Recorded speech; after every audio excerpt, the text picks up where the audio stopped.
கூட்டத்தை பார்க்காதீங்க, கூட்டம் வரும், எல்லாருக்கும் வரும். நயன்தாரா வந்து சேலத்துல ஒரு நகை கிடக்க திறக்க வந்ததுக்கு 60,000 பேர் கூடா. அதே நேரம் பக்கத்துல வெறும் 40 பேர் விவசாயி போராடிட்டு இருந்தாங்க. 40 பேர் கேளுங்க, யாராவது இதுல இருந்து காட்சி இருக்கு. 40 பேர் 1.5 மணி நேரம் பேசிட்டு ஒரு நிமிஷம் இப்படி ஒரு கேள்வி எழுப்புனா விஜய் திட்டார். அவ்வளவுலாம் ஒண்ணும் பெரியது இல்ல.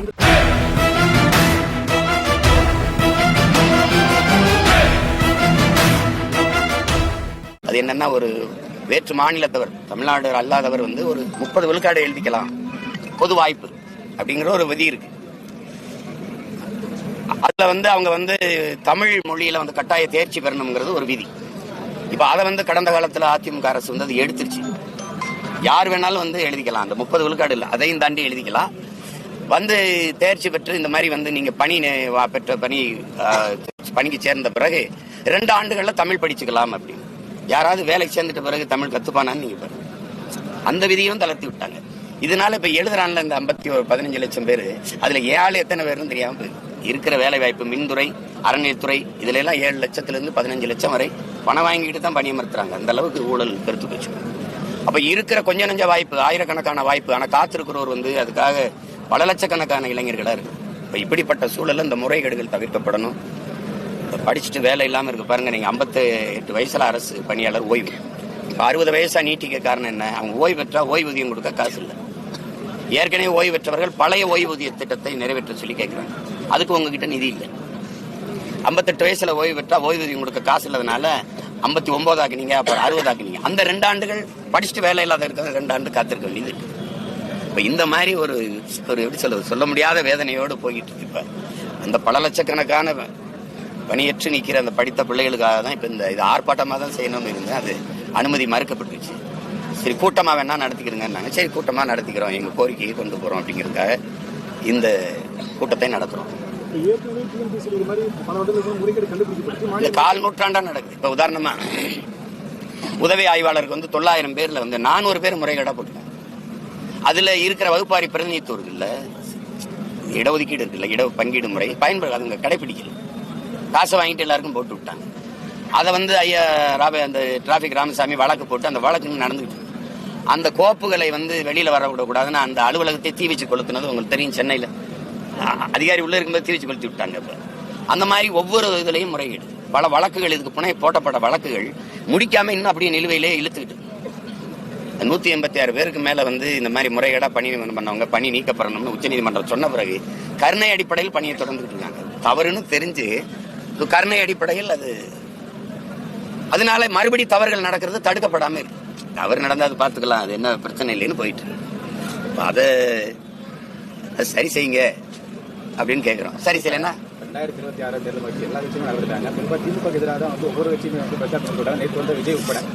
அதே மாதிரி நீங்க வந்து மக்கள் சந்திக்கிறதுக்கான ஒரு திட்டம் இருக்கா? அப்படி வந்துச்சுன்னா என்ன முன்னெடுப்பீங்க? தம்பி இப்படி கேட்கறது வேடிக்கையா இருக்கு. இப்ப அண்ணன் என்ன செஞ்சுக்கிட்டு இருக்கேன்? தொடர்ந்து மக்களை தான் சந்திச்சிட்டு இருக்கேன். சுற்றுப்பயணத்துக்கு தான் கேட்கிறேன். தமிழ்நாடு நான் சுத்தி பார்க்கறதுக்கு ஒன்றும் இல்லையே, என் நாடு தானே. ஏற்கனவே சுத்தி பார்த்தேன். எங்கெங்க என்ன இருக்கு, எங்கெங்க எந்தெந்த மக்களுக்கு என்னென்ன பிரச்சனை இருக்குன்னு எனக்கு எல்லாமே தெரியும். நான் எழுதி வச்சு படிக்கிறேன் இல்லையே, இதயத்திலிருந்து பேசுறேன். இந்த ஊர்ல அரியலூர்ல என்ன, பெரம்பலூர்ல என்ன, திருச்சியில என்ன, திருவாரூர்ல என்ன, திருவாடுதுறையில என்ன, எல்லாம் எனக்கு தெரியும். அதனால அது பிரச்சனை இல்லை. சுற்றுப்பயணங்கிறது இப்ப நான் செய்யறது, இப்ப இன்னைக்கு வந்து இந்த பிரச்சனை, நாளைக்கு ஒரு பிரச்சனை, மக்களின் பிரச்சனையை முதல்ல என் மக்களுக்கு ஒரு விழிப்புணர்வு தேவை. இப்ப இவ்வளவு பேர் 75 லட்சம் பேர் வெளியே நிற்கிறாங்களே, இது காரணம் யாரு? அரசா? எங்க ஆளுதான். இப்படி ஒரு அதிகாரத்தை தேர்வு செஞ்ச மக்கள் நாங்கள் தானே குற்றவாளிகள். நீங்க சொல்றீங்க 25 வருஷமா இந்த சிக்கல் இருக்கு. 25 வருஷமா இந்த சிக்கலை கலையாம தூக்கி சுமந்தது யாரு? கற்ற பிள்ளைகள் தான், நம்ம தான். ஆசிரியர் பெருமக்கள், பேராசிரியர்கள், அதிகாரிகள், கற்றவர்கள் தான் மற்றவர்களுக்கு வழிகாட்டணும். ஆனா அப்படி இல்லை, இவங்க செய்யல. தனக்குன்னு ஒரு பிரச்சனை வரும்போதுதான் வீதிக்கு வராங்களே ஒழிய, பொதுவான மக்களின் பிரச்சனைக்கு கற்ற பிள்ளைகள், கற்றறிந்தவர்கள் வந்து களத்தில் நின்று அது தீர்வு காணணும்னு நினைக்கிறது இல்லை. அதனால வர பிரச்சனை தான். அதை தான் திரும்ப திரும்ப ஆபிரகாம் லிங்கன் சொல்றான். ஒரு தவறான ஒரு ஆட்சி நடக்குது என்றால் அது ஆட்சியாளன் பொறுப்பு அல்ல, அந்த ஆட்சியை நிறுவிய மக்கள் தான் பொறுப்பேற்கணுங்கிறான். இப்ப குற்றவாளி நாம தான். அதனால அது இனிமேலாவது கொஞ்சம் பொறுப்புணர்வோடு நமக்கான சரியான தலைமையை தேர்வு செய்து சரியான அதிகாரத்தை நிறுவலைன்னா அடுத்த தலைமுறையும் இதே மாதிரி வீதியில நின்று போராடிட்டு இருப்பாரு. வந்து உட்கார்ந்ததுல 10 பேர் நாங்க பகுதி இது கௌரவ விரிவுரையாளர்கள் சம்பளமே போடல, அதை பேசிவிடு. அங்க கோயில்ல 500 பவன் நகை திருடிட்டு போயிட்டா, அந்த பணத்தை எடுத்துட்டு போயிட்டா ஒரு குரல் கொடுத்து விடு. எப்படி எவ்வளவு சிக்கல்கள் இருக்கு அது. அந்த தேர்வு அதுல அந்த தமிழ்நாடு தேர்வாணையத்தில் இருக்கிற குளறுபடியை படிச்சீங்கன்னாவே தூக்க வராது. என்னடா நம்மளை சுத்தி நடக்குதுன்னு அவ்வளவு சிக்கல் இருக்குது. அதே மாதிரி திமுக வீட்டுக்கு அனுப்புறது பாஜக வேலையும் விஜயோட வேலையும் தமிழிசை சொல்லியிருக்காங்க. தமிழிசை சொல்லியிருக்காங்க திமுக வீட்டுக்கு அனுப்புறதா எங்க வேலையும் விஜய் வேலையும். நீங்க அவங்க வீட்டுல தானே இருக்காங்க. இப்ப எல்லாரும் வேற எங்க காட்டுல வாழ்றாங்களா? திமுக பிஜேபி வீட்டுக்கு அனுப்பணுங்குது. தொடர்ந்து மக்களுக்கு நிறைய பொருள் கொடுத்துருக்கீங்க, மக்கள் பற்றி பேசுறீங்க. ஆனா இப்படி இருக்க சூழல்ல வந்து பாத்தீங்கன்னா முதல்வர் சந்திப்புக்கு பிறகு சீமான் அவர்கள் வந்து ஸ்டாலின் அவர்கள் திமுக மற்ற கட்சிகளை வந்து விமர்சிக்கிறத குறைச்சிட்டாரோ அப்படின்ற மாதிரியான ஒரு கருத்துக்கள் போயிட்டு இருக்கு. அது குறை சொல்றவன் எதையாவது சொல்லிட்டே இருப்பான். திமுகவை எதிர்க்கும் போது RSS கைக்கூலின்பா, பிஜேபி காசு கொடுத்துருச்சும்பா. பிஜேபி எதிர்க்கும் போது கிறிஸ்தவ கைக்கூலின்பா. புரியுதுன்னு நினைக்கிறேன். விஜயை எதிர்க்கிறது இல்ல. தம்பி தான் என்னை எதிர்த்து பேசினார் மேடையில். நான் கேள்விதான் கேட்கிறேன். அண்ணன் கேட்கிற கேள்விக்கு பதில் சொன்னோம். பொது அறுவடையில் வந்தால் நான் என்ன தவறு செஞ்சேன்னு எல்லாரும் என்னை விமர்சிக்கிறீங்க. இப்ப எதுக்கு இந்த கேள்வி கேட்கிறீங்க? ஸ்டாலின் ஐயாவை பார்த்த பிறகுதான் பேசுறேன். நீ மாநாட்டில் பேசின அடுத்த நாளே நவம்பர் 1 தமிழ்நாடு நாள் உன்னை கேட்டேன். அது நீ பெட்டி வாங்கி தான் பேசுனேன். நான் கேட்கறதுக்கு பதில் சொல்லணும். பிஜேபி உன் கொள்கை எதிரினா பண மதிப்பிழப்பை நீ ஆதரிச்சே ஆதரிக்கல. இந்தியாவிலே ஒரே ஒரு மகன் தான் அந்த டிமானிட்டைசேஷனை எதிர்த்தேன். நான் மட்டும்தான். அப்ப எல்லாருமே என்னை பைத்தியக்காரன் தான் சொன்னாங்க. அப்ப அது பிஜேபியின் கொள்கை இல்லையா? ஒரு கேள்வி அண்ணன் உங்களுக்கு எழுப்பும்போது பதில் சொல்லணும். பிஜேபி உங்க கொள்கை எதிரினா காங்கிரஸ் உங்க கொள்கை நண்பனான்னு கேட்டா ஆமாவா இல்லையான்னு தான் சொல்லணும். எதற்கு எங்களை எதிர்க்கிறீங்க? அது இல்ல கேள்வி, அதெல்லாம் பதிவு. பிஜேபி கொள்கை எதிரி, திமுக அரசியல் எதிரி. கொள்கைக்கு அரசியலுக்கு என்ன வேறுபாடுன்னு கேட்டா விளக்கம் சொல்ல தெரியும். இல்லைன்னா பேசக்கூடாது. அண்ணன் சொல்றது புரியுதா? என் தம்பி உங்களுக்கு தான் பேசுறேன், விஜய்க்கு சேர்த்தா விஜய்க்கே தான் கேட்கிறேன். அப்படி பேசக்கூடாது. ஒரு தலைமை வந்து சரியா வரணும். முன்னாடி நீங்க வந்திருக்கவன் நல்லவனா கெட்டவனான்னு பாக்காதீங்க, உண்மையானவனான்னு பாருங்கன்னு நீங்க அவ்வளவு பேருக்கு முன்னாடி பேசுறீங்க. கெட்டவன் எப்படி உண்மையா இருப்பான்னு கேள்வி கேட்டா நீங்க பதில் சொல்ல தெரியும்.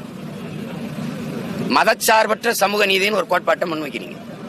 சாதிய ஒழிப்பு தீண்டாமை ஒழிப்புன்னு நாங்க பேசுறது சாதிய இழிவிற்கு தீண்டாமை கொடுமைக்கு ஒழிப்புன்னு பேசுறோம்.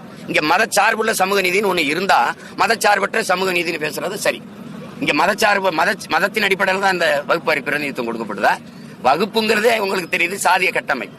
எந்த சாதியின் அடிப்படையில் எனக்கு கல்வி வேலை வாய்ப்பு அரசியல் அதிகாரத்தை மறுத்தியோ அதே சாதியின் அடிப்படையில் கொடுங்கிறதுக்கு போராடி பெற்ற உரிமை தான் இந்த வகுப்பு பிரதிநிதித்துவம். அது தெரியாம நீங்க மதச்சார்பற்ற சமூக நீதிங்கிறீங்க. நீங்க மதச்சார்பற்ற உங்க சமூக நீதியில கிறிஸ்தவர் இஸ்லாமியருக்கு இடஒதுக்கீடு இருக்கா இல்லையான்னு கேட்டா அதுக்கு பதில் தான் சொல்லணும். என்னைய திட்டுறாருன்னு பேசக்கூடாது. புரியுதா நான் கேட்கறது? தம்பி உங்களுக்கு தேவையானவன் வாடகை காசு வாங்கி தின்ட்டு புகழ்ந்துகிட்டு இருப்பான். இங்க ஒருத்தர் நிக்கிறேன் கேள்வி கேட்பேன். என்னைய கேள்வி எல்லாம் பதில் சொல்றேன். என்னை கேள்விகள் பதில் சொல்ற. நீங்க ஸ்டாலினை பார்த்த பிறகு அப்படின்னா நீ என்ன சொல்லாரு? ஸ்டாலின் பெட்டி வாங்கிட்டு பேசுறாரு. அப்ப நீங்க அப்படி சொல்லக்கூடாது. ஐயா ஸ்டாலின் சீமானுக்கு பெட்டி கொடுத்துட்டாரு எப்படி சொல்லணும்? அப்படி சொல்லணும். இப்ப நீங்க பிஜேபி கொள்கை எதிரிங்கிறீங்க, காங்கிரஸ் பெட்டி வாங்கிட்டீங்களா? திமுக அரசியல் எதிரிங்கிறீங்க, ஏடிஎம் கிட்ட பெட்டி வாங்கிட்டீங்களா? இதெல்லாம் என்னக்கடா ஒழிப்பீங்க? என்ன ஒரு தீப்பெட்டியோட வாங்கி தர மாட்டான்டா. ஏன்னா அப்படி வச்சு தர என்னத்தையாவது பேசுறது தம்பி. இப்ப இந்த கூட்டம் யாருக்கு எதிராக போடப்பட்டிருக்குன்னு நினைக்கிறீங்க? இப்ப இந்த கூட்டம் இப்ப இருந்து கேளுங்க, யாருக்கு எதிராக போடப்பட்டிருக்கு, யாருக்கு எதிராக கேள்விகள் முன்வைக்கப்படுதுன்னு பாருங்க. 1.5 மணி நேரம் பேசிட்டு ஒரு நிமிஷம் இப்படி ஒரு கேள்வி எழுப்புனா விஜய் திட்டார். அவ்வளவுலாம் ஒண்ணும் பெரியது இல்ல.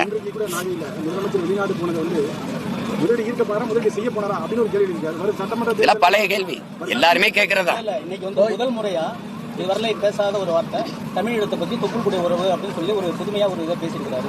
தமிழக மீனவர்கள் குரல் கொடுத்துட்டு இருக்கீங்க, வாய்ஸ் கொடுத்துருக்காரு. அதை பத்தி என்ன கருத்து என்ன? வாய்ஸ் கொடுத்து அதையும் பார்த்தானே பிடித்தப்பல.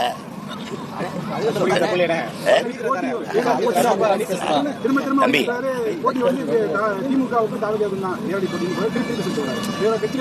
சொல்றதா இல்ல சொல்லிக்கிறதா? எல்லாருமே வந்து அதிகாரத்தில் இருக்கிற கட்சியை எதுக்கணும்னு நினைப்பாங்க.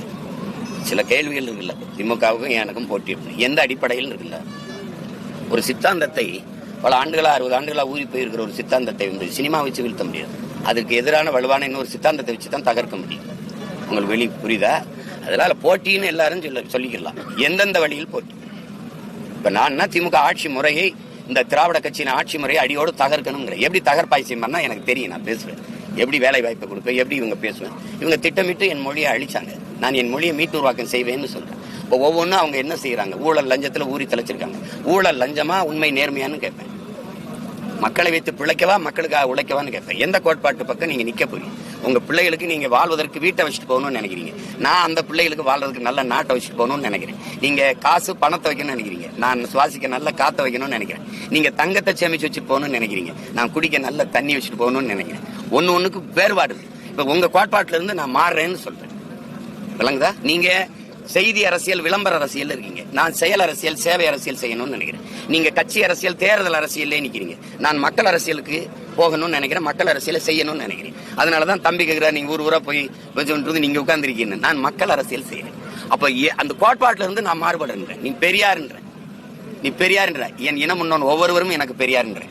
பெரியார் இல்லாம எங்களுக்கு இங்க எதுவுமே இல்லைங்கிற, பெரியாரால எங்களுக்கு எதுவும் இல்லைங்கிறேன். நான் உங்களுக்கு புரியுதா? இது பெரியார் மண்ணுங்கிற, நான் பெரியாரே எனக்கு ஒரு மண்ணுங்கிறேன். கோட்பாட்டு அளவுல நான் மாறுபடுறேன். நீங்க திரும்பி அதே பெரியார். இப்ப தம்பி விஜய்கிட்டே கேளுங்க, திமுகவை ஒழிக்கணும்ன்றாரு. இவர் சொல்றாரு திமுகவை ஒழிக்கணும்ன்றாரு, எல்லாம் சொல்றாரு. திமுக தொடங்கியவர் யாரு சொல்லுங்க? நீங்களே சொல்லுங்க. நீங்க சொல்லுங்க. திமுக தொடங்கியவர் அண்ணா. அதிமுகவை நீங்க அது யார்ட்டு இருக்கீங்க? அந்த அதிமுக தொடங்கியவர் யாரு? எம்ஜிஆர். திமுகவை தொடங்கியவர் தலைவர் அப்படி வச்சுட்டு அவர் தொடங்கிய கட்சி அழிப்பேன்னு பேசிட்டு இருந்தா இது எப்படி இருக்குது? எப்படி இருக்குது? அப்பாட்ட அருவாளை வாங்கி மகனை கொண்டுறதா? எப்படி? அதாவது ஒரு 36 ஆண்டுகள், அதாவது ஒரு 20 ஆண்டுகள் வச்சுக்கோங்க.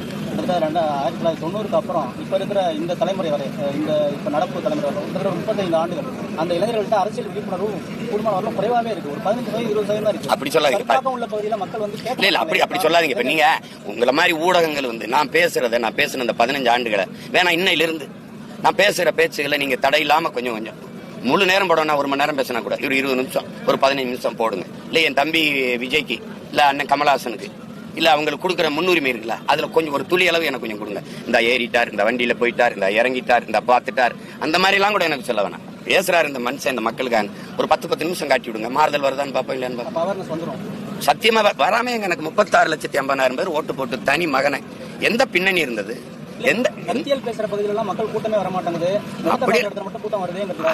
அந்த கூட்டம் இப்ப நீங்க இப்படி பாருங்க, கூட்டத்தை பார்க்காம கொள்கையை தான் பார்க்கணும். நீங்க இந்த பாரத போர் எடுத்துக்கிறோம், கற்பனைன்னு கூட வச்சுக்கிறோம். தர்மம் என்ன போதிக்குது? கௌரவர் எத்தனை பேரு? பாண்டவர் எத்தனை பேரு? 5 பேர் தான். இறுதியில் வென்றவன் யாரு? அப்ப என்ன போதிக்குது அது? உண்மை, நேர்மை, தர்மம் வெல்லும்டான்னு. தர்மமே வெல்லுமெனும் சான்றோர் சொல் பொய்யாம கர்ம விளைவுகள் யாம் கண்டதெல்லாம் போதாதவன் பாரதி பாடுறானே. இதுக்கு தான் பாடுறான். கூட்டத்தை பார்க்காதீங்க, கூட்டம் வரும், எல்லாருக்கும் வரும். நயன்தாரா சேலத்துல ஒரு நகை கிடக்க திறக்க வந்ததுக்கு 60,000 பேர் கூடா.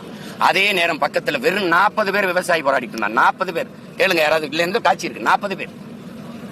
என் பங்காளி வடிவேலுக்கு வராத கூட்டமா? இல்ல ஐயா விஜயகாந்துக்கு வராத கூட்டமா? கூட்டம் முதல் நாள் முதல் காட்சி பார்க்க வர்ற கூட்டம். அந்த படம் நல்லா இருந்தா அடுத்த காட்சியில அதே கூட்டம் இருக்கும்.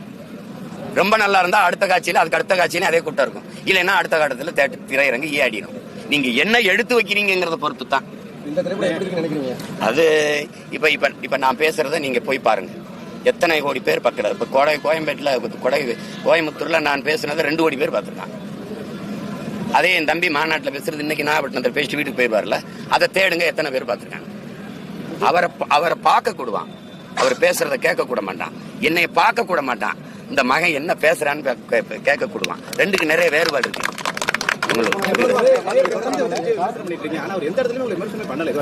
திரும்ப நீ இந்த மாதிரி மறுபடியும் கேட்டீங்கன்னா எரிச்சப்படாம கோவப்படாம என்ன பண்ண விமர்சனம்ங்கிற கேள்வி கேட்டா பதில் தான் சொல்லுங்க. இது விமர்சனமா? இப்ப நான் இவ்வளவு நேரம் கேட்டது நீங்க சொல்லு விமர்சனம் நீ சொல்லு. இப்ப நான் கேட்கறதுக்கு கேள்விக்கு பதில் சொல்லு. இப்ப ஏதாவது ஒரு கேள்வி கேட்டா அதுக்கு பதில் தான் சொல்லணும். அதை விமர்சனம்னு சொல்லக்கூடாது. பொது கேள்வி கேட்டா பதில் தானப்பா சொல்லணும்.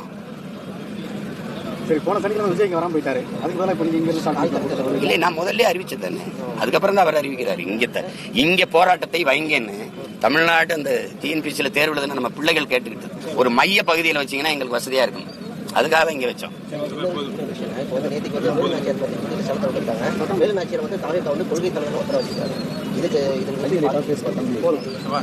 அது கொள்கை தலைவரா வச்சிருக்கிறது அது அவங்க விருப்பம். ஏன் வச்சிருக்கோம்னு சொல்லணும். அவங்களுக்கு கொள்கை தலைவர், எனக்கு பாட்டியார்.